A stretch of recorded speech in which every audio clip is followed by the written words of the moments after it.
Hi అండి. Hello నమస్తే. Welcome to Shivasatya's kitchen. ఈరోజు రెసిపీ వచ్చేసి గోంగూర పచ్చడి అండి. మనందరికీ ఎంతగానో నచ్చే గోంగూర పచ్చడి అనమాట. దీన్ని ఎన్ని రకాలుగా అయినా చేసుకోవచ్చు. దీనికి ఉండే పులుపుదనం వల్ల మనం ఎలా చేసుకున్నా కూడా అది రుచిగానే ఉంటుంది. ఎంత సింపుల్గా చేసుకున్నా కూడా దాని టేస్ట్ అనేది అంత బాగుంటుందన్నమాట. సో చాలా సింపుల్ వేలో గోంగూర పచ్చడిని అయితే ఈరోజు నేను చూపించబోతున్నాను. చాలా చాలా సింపుల్గా ప్రిపేర్ చేసేసుకోవచ్చు. అప్పటికప్పుడు చేసుకునే పచ్చడి అనమాట. ఇప్పుడు ఈ పచ్చడి ఎలా చేసుకోవాలో చూద్దాం. ముందుగుండా నేను ఈ పచ్చడి కోసం ఒక 4 పెద్ద కట్టల గోంగూరని తీసుకున్నానండి. అంటే ఒక్కొక్క కట్టలో 5 చిన్న చిన్న కట్టలు ఉన్నాయన్నమాట. అంటే మొత్తంగా 20 చిన్న కట్టలు గోంగూర కట్టలను తీసుకున్నాను.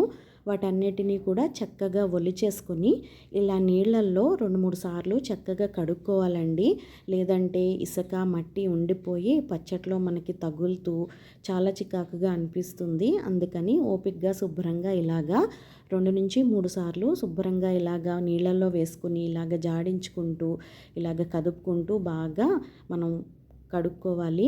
ఇలాగా మనం గోంగూరని కడుక్కొని ఒక స్ట్రైనర్లో వేసేసుకొని మనం నీళ్లు ఓడిపోతే చాలండి. ఎందుకంటే ఇది నిలువ పచ్చడి కాదు కాబట్టి, మనం అప్పటికప్పుడు తినడానికి చేసుకునే పచ్చడి కాబట్టి మనం ఇలా తడిగా చేసేసుకోవచ్చు.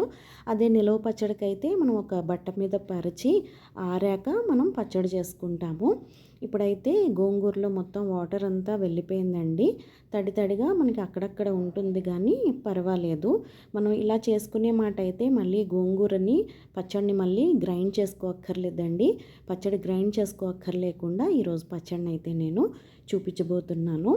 అలాగే ఇందులోకి వెల్లుల్లిపాయల కోసం నేను ఒక పెద్ద సైజు వెల్లుల్లిపాయని తీసుకుని ఇలా విడదీసి ఉంచానండి. ఇప్పుడైతే నేను ఈ నీళ్ళల్లో ఈ వెల్లుల్లి రెబ్బల్ని వేసి ఒక 5 నిమిషాలు ఉంచుతానన్నమాట. ఇలా ఉంచడం వల్ల ఏంటంటే తొక్క మనకి నాని ఈజీగా వచ్చేస్తుంది. ఇది నిలవ పచ్చడి కాదు కాబట్టి మనం ఇలా నీళ్ళల్లో వేసుకొని మనం ఒలుచుకోవచ్చు. అదే నిల్వ పచ్చడికైతే మనం వెల్లుల్లిపాయల్ని పొడిగానే ఒలుచుకోవాల్సి వస్తుంది. సో మనకి గోళ్ళు అనేవి విరిగిపోకుండా తొక్క ఈజీగా రావడం కోసం నేను ఇలా అయితే నీళ్ళల్లో ఒక 5 నిమిషాలు వేసి ఉంచుతాను. ఒక 5 నిమిషాలు చాలండి. తర్వాత మనం ఒక్కొక్క దానికి నీట్గా పొట్టు ఒలిచేసుకొని మనం రెడీగా పెట్టేసుకోవాలి. మనం ఇలా నానబెట్టడం వల్ల ఈ మొదట్లో గట్టిగా ఉంటుంది కదా, అదనేది మెత్తబడి తొక్క అనేది ఈజీగా వచ్చేస్తుంది. ఇప్పుడైతే పచ్చడి ఎలా చేసుకోవాలో చూద్దాం. పచ్చడి కోసం స్టవ్ వెలిగించుకుని ఒక మందపాటి గిన్నెని పెట్టుకోవాలి. వెడల్పుగా ఉండేలాగా బాండీ లాంటిది పెట్టుకుని ఒక 4 టేబుల్ స్పూన్లు ఆయిల్ వేసుకోవాలండి. ఇక్కడ ఆయిల్ హీట్ అయిన తర్వాత మనం కడిగి పెట్టుకున్న గోంగూరని మొత్తం వేసేసుకోవాలి. మొత్తం గోంగూరని ఇలా వేసేసుకొని మొత్తం స్ప్రెడ్ చేసేసుకొని సెట్ చేసేసుకోవాలన్నమాట. మనకి గోంగూర ఒకటి చుక్కకూర ఒకటి చాలా త్వరగా మగ్గిపోతుందండి. నూనెలో వేయగానే ఆ వేడికి మనకి రంగు అనేది మారిపోతూ ఉంటుందన్నమాట. మనకి గిన్నె నిండా ఇలా గోంగూర కనిపిస్తుంది కానీ కాసేపటికి మగ్గేసరికి చాలా కిందకి దిగిపోతుందన్నమాట.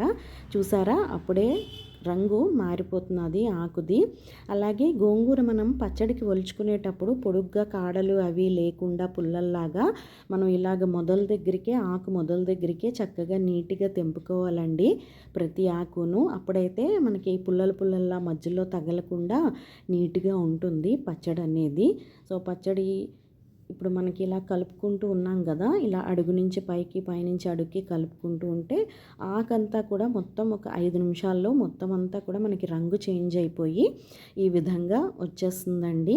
మనకి ఇదిలాగా కొంతసేపు మగ్గించుకుంటే మెత్తటి గుజ్జులాగా వచ్చేస్తుందన్నమాట. మనం గ్రైండ్ చేయవలసిన అవసరం లేదు. ఇప్పుడైతే కొంచెం మగ్గింది కదా, ఇందులోకి ఒక పావు టీ స్పూన్ పసుపు అలాగే రుచికి సరిపడా సాల్ట్ వేసుకోవాలి. ఇక్కడ నేనైతే రాళ్ళుప్పు వేస్తున్నానండి. ఇలా 2 సార్లుగా వేసాను. అంటే మొత్తంగా ఒక 4 టేబుల్ స్పూన్ల సాల్ట్ అయితే వేసాను అనమాట. సో పచ్చడి కాబట్టి మనం ఎలాగ మగ్గిస్తున్నాం కాబట్టి మనకి సాల్ట్ అనేది మగ్గిపోతుంది. ఇలా కలుపుకుంటూ మగ్గించుకోవాలండి. మనం మూత పెడితే గనక నీరు అనేది వచ్చేసి ఎక్కువ పల్చగా అయిపోతుందన్నమాట. సో ఇలా కలుపుకుంటూ మగ్గించుకుంటే మనకి చాలా త్వరగానే ఆకు అనేది మగ్గిపోతుంది. చూసారా, ఆల్మోస్ట్ అంతా మగ్గిపోయింది చాలా త్వరగాను. సో ఇప్పుడైతే దీన్ని ఇలాగ కలుపుకుంటూ ఉండండి. మనం నూనె గనక తక్కువైనట్టు అనిపిస్తే మధ్య మధ్యలో కొంచెం నూనె యాడ్ చేసుకోవచ్చు. ఇక్కడ నాకు సాల్ట్ కూడా తక్కువైనట్టు అనిపిస్తుంది, ఎందుకంటే కొంచెం మనకి పుల్లటి వాసన అనేది కొంచెం తెలుస్తుంది కదా.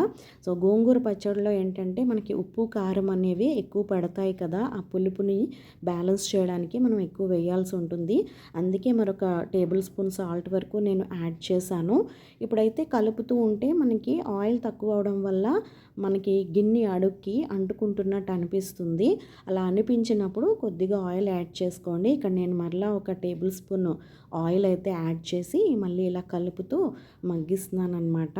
మనకి చూసారా గుజ్జులాగా వచ్చేసింది, మనకి ఇది దగ్గర పడిపోయిందండి. ఇప్పుడు దీనికి మనం పోపు పెట్టేసుకోవడమే.